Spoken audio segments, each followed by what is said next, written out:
The ultimate failure, the failure that hurts us the most, is actually winning the wrong things. Richard Koch, he said, the worst failure is trying to win a race that somebody else put you in. Like, you didn't pick that race. You're running that race for your parents or for someone else. It's not your. How do we become more certain, especially with imposter syndrome or insecurities? What are ways that we could improve certainty? The easiest way, like the most foundational way, is you pick something that you want to do and you don't quit until you do it. No matter what. No matter what. What is certainty?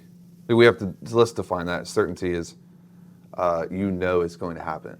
The only link you can create to really build certainty is you build up a repository of experiences where you decided to do something or you decided to get something and then you got it. There's a refusal to bow out until you get it. And when we have enough of that repository, we just then the muscle memory kicks in. So what's the difference between that and perseverance and tenacity? Well, perseverance is a trait. Certainty is probably more of a state or an identity. Like certainty, you fill the room with it. Like you can tell when you're talking to somebody who's certain.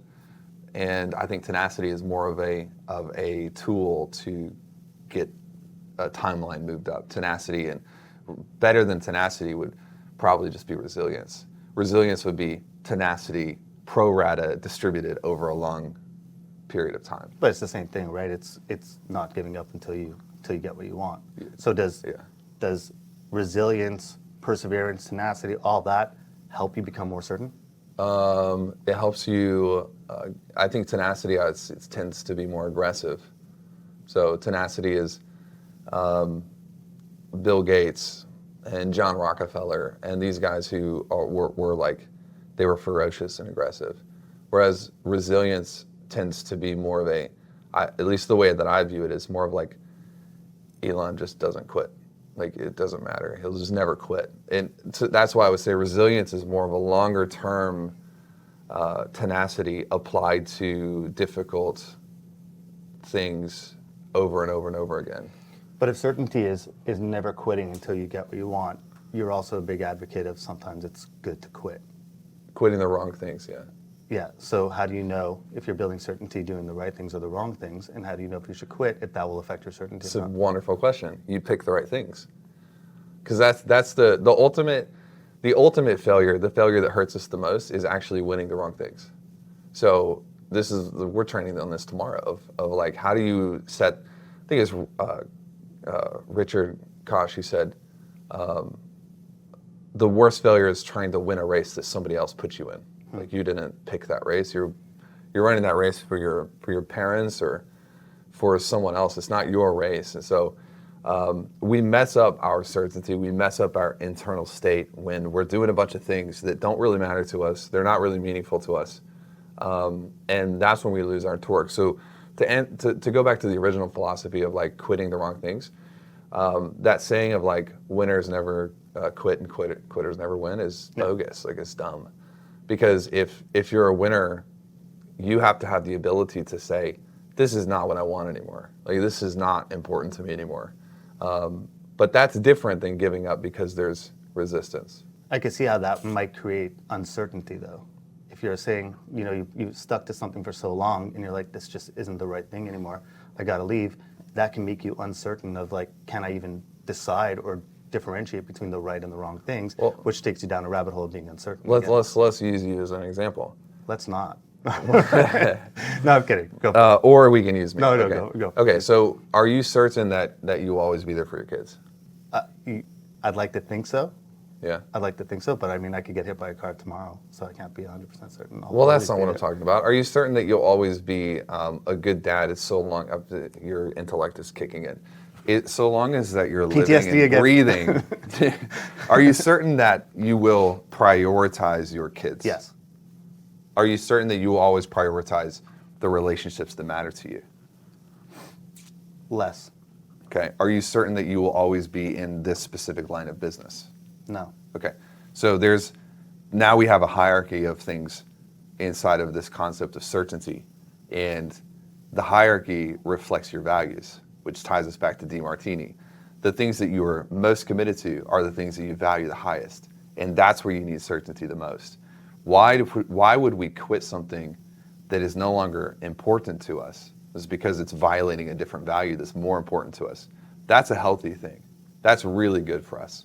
So I don't think that quitting the wrong thing should impact our certainty.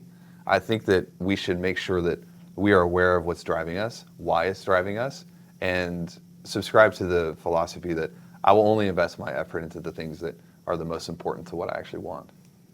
So let's talk about that. I think, one thing I've learned from you, and I think that's been super important, and I started seeing it in clients too, since we've started really focusing on it, is knowing what you want. Yeah. I think too many people have no clue what they want. They know a lot of things that they don't want, which is why they don't get the things that they actually want, or they just they can't figure out what they actually want. It's like, what do you want? I want to do 50 million in revenue. Why?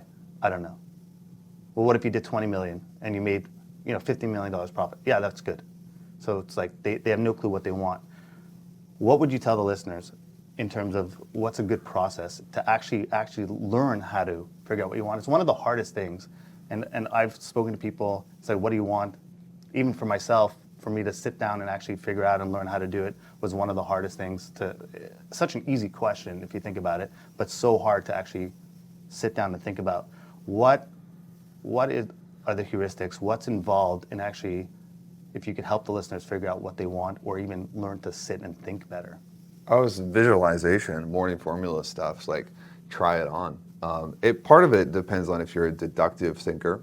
But you kind of have to know what you want in the morning formula, right? So technically not, because if you let's say that someone's listening and like they've never started a business before, how would you know that you want a business? The only way to figure out what you actually want is to experience life. But what people forget is that there are two ways to experience the same thing. One is experiencing it mentally before it ever occurs. Joe Dispenza has an amazing bits on this. And visualization can happen just by sitting in your living room thinking about it. The brain is not necessarily parsing between like this has happened versus this has not happened. If you are consistent with it, it kicks off signals that it's important to you. So it's not the intensity of the moment. It's the intensity applied over a long enough time horizon to tell us what's important to us. Does that make sense? Yeah, but you can. No, I'm not done. Okay, go. Sorry. I'm still going. I just want to make sure that makes sense. I'm following. So if you do something for 2 days, that's not effective. It doesn't tell you anything about what's important to you. If you do something for 200 days, it starts being taken seriously. So if you visualize an outcome for 200 days, 400 days, eventually you begin to get a feel for whether this feels good. Is this fun? Is this not? Like, do I actually still want this? And so we can experience the things before we actually have them. The question was, how would you tell the listeners what's a good heuristic or a process for determining what they want? It would be visualization. Try it on. Try it before you buy it. So if you don't know, it just starts somewhere. Pick something, see how that feels, Yeah. and if you don't like it, start adjusting. But just pick something. So like just head in one direction and then figure it out. Yeah, and the thing I would pick first is try it on mentally and visualize it and see what it's like, because everything has a price tag on it. So if you buy a hoodie and it's $50, that might be a great hoodie. But if you buy a hoodie and it's $5,000, say you just got ripped off. So the difference is, one is currency with the monetary attachment. The other is currency with your time. And so sometimes we hit these roadblocks where I no longer feel like this is worth the effort and the cost, so I no longer care about this thing.